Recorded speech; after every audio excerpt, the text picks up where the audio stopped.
dit,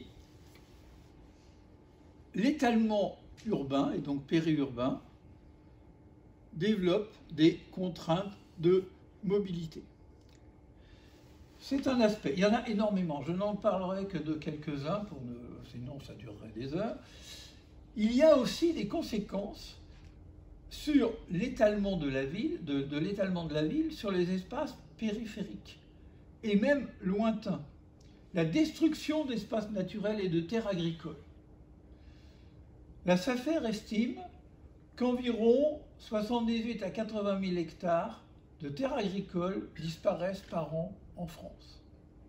Autrement dit, c'est la surface agricole d'un département moyen qui disparaît en 4 ans. Moins 11% d'ici 2050.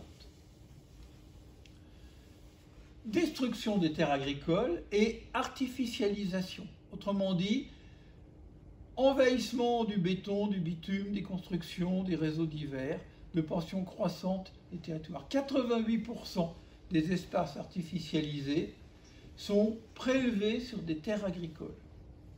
Je ne vous fais pas un dessin. Vous entendez aujourd'hui les questions qui se posent avec, par exemple, les événements en Ukraine, les risques de sécheresse, etc.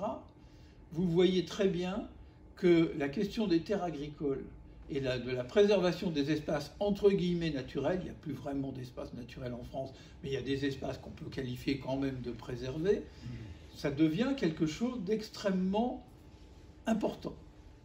Autrement dit, là aussi, on a une tendance générale lourde. Et elle est d'autant plus lourde que le poids, la proportion de population mondiale qui s'inféode aux espaces urbains va être de plus en plus importante.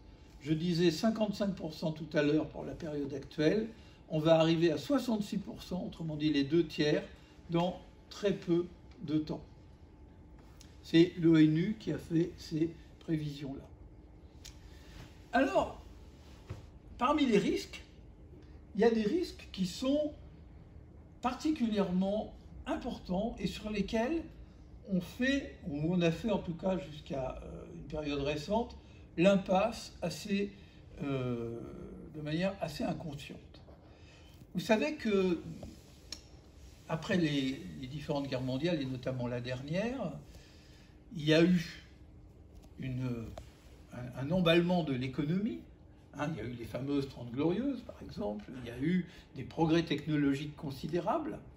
Il y a eu une vague de développement de la production tous azimuts et d'évolution technologique considérable qui ont fait que les gens, et y compris les ingénieurs et les élites, sont partis sur un postulat qu'à tout problème, il y avait une solution technologique et que les humains arrivaient toujours à gérer les problèmes qui se produisaient.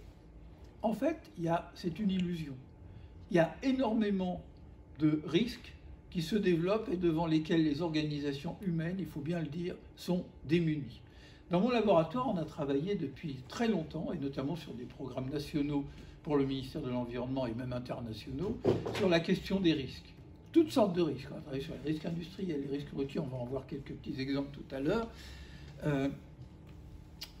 C'est sidérant l'écart qu'il y a entre la réalité des risques sur les territoires et la conscience que les gens en ont et la prise en main par les politiques. Il faut dire que les problèmes sont extrêmement complexes, d'autant que, comme je le rappelais tout à l'heure, on a développé des sociétés aux injonctions contradictoires. On veut de la croissance tout le temps, donc de la production, mais on veut de la sécurité. On veut de la protection de l'environnement, mais on veut des réseaux de transport, on veut de la circulation aérienne, on veut faire venir de chez nous, vers chez nous, des produits qui viennent d'extrêmement loin, et ça peut être aussi bien des haricots verts que des ordinateurs, qui arrivent à grands coups d'avion et à grands coups de supertankers, qui sont extrêmement polluants et consommateurs d'énergie. Eh bien, tout cela se traduit par un certain nombre de risques, et parmi ces risques, les risques industriels sont considérables. Alors là, j'en ai cité quelques-uns qui vont vous parler. Peut-être que le premier, qui a été un des plus tragiques, ne vous parle pas beaucoup, c'est Bhopal, En 1984, en plein milieu de la ville de Bhopal, une usine connaît un problème technique considérable et il y a des fuites considérables d'un produit qui s'appelle l'isocyanate de méthyle qui, en quelques jours, va faire 10 000 morts, puis un peu plus tard 25 000 morts au total et 200 000 handicapés à vue, donc beaucoup d'aveugles. Donc vous voyez que là, la sécurisation technologique de la production industrielle a été défaillante. Et il n'y a pas que ce cas-là, il y en a d'autres.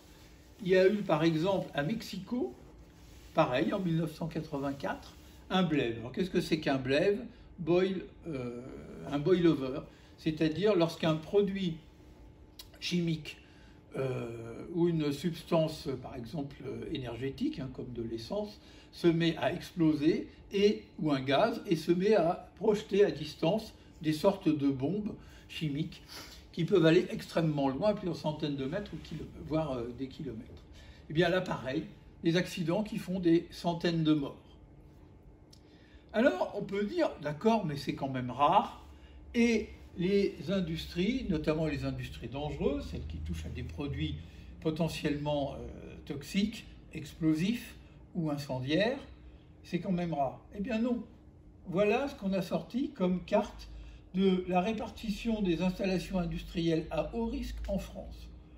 70% des industries à haut risque en France se trouvent dans des aires urbaines. Autrement dit, dans des zones fortement peuplées. Ça n'est pas rien. Et c'est d'autant moins rien que le phénomène de développement urbain joue son rôle.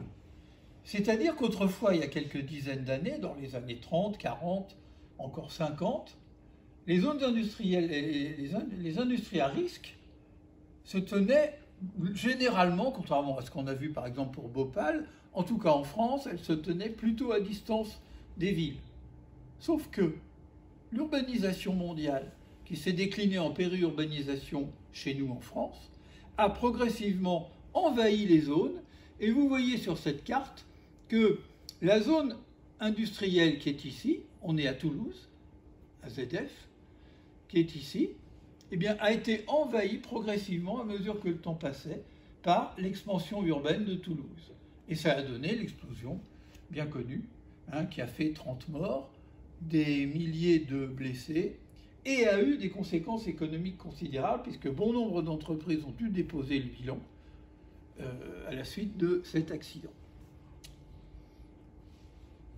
Alors, il y a aussi d'autres problèmes. Développer la circulation, rendre la circulation essentielle du point de vue économique, essentielle du point de vue de la vie des populations, et donc inarrêtable dans son fonctionnement, eh bien, cela a plusieurs conséquences. La première conséquence qui saute à l'esprit, bien entendu, c'est le risque routier. Et dans mon laboratoire, on a été d'ailleurs à peu près le seul laboratoire de géographie en France à travailler étroitement avec l'INRET, avec le ministère des Transports, avec des collectivités urbaines, celles de Lille, et y compris à Caen d'ailleurs, sur les questions de risque routier. Eh bien, on voit que, évidemment, le développement du transport développe les accidents. Alors, il y a eu beaucoup de choses de faites en matière de gestion des accidents. Mais à l'époque, par exemple, du développement considérable de l'expansion urbaine et de la circulation routière, dans les années 75, on était à 17 000 morts par an et des dizaines de milliers de blessés graves.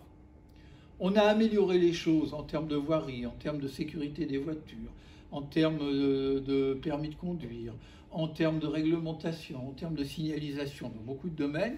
Mais on est encore à un peu plus de 3000 morts par an, et beaucoup plus encore de blessés graves et d'handicapés à vie, liés aux accidents de voiture. Or, les accidents de voiture, les accidents de circulation, pour être plus large, parce qu'il y a aussi les poids lourds, les transports en commun, etc., comment ça marche? Eh bien, ça marche selon un principe statistiquement bien triste, mais incontestable. C'est que les accidents de circulation se produisent surtout là où les gens, vous et moi, on passe le plus souvent dans les endroits qu'on connaît le mieux. Et quels sont les endroits où on passe le plus souvent et qu'on connaît le mieux? C'est les navettes domicile-travail. C'est-à-dire que tous les jours, quand on se rend en transport, et notamment individuel, à son travail, on passe par des endroits qu'on connaît parfaitement, on se sent en sécurité, et c'est pourtant là qu'il y a le plus de chances que se produisent des accidents. Par ailleurs, la mobilité n'est pas quelque chose qui est également réparti dans la population. Par exemple, pour l'accès aux villes, eh bien, selon que vous appartenez, selon que vous habitez dans une zone urbaine sensible, défavorisée, entre guillemets, ça veut dire fort taux de chômage, fort pourcentage de parents isolés, faible revenu, mauvaises conditions sociales, faible niveau d'enseignement, etc., etc., eh bien, vous êtes plus exposé au risque que dans un secteur qui peut être exactement à côté, mais où le niveau global social est plus élevé. Et vous avez aussi de moins bonnes conditions d'accessibilité aux ressources de la ville. Donc, tout cela fait que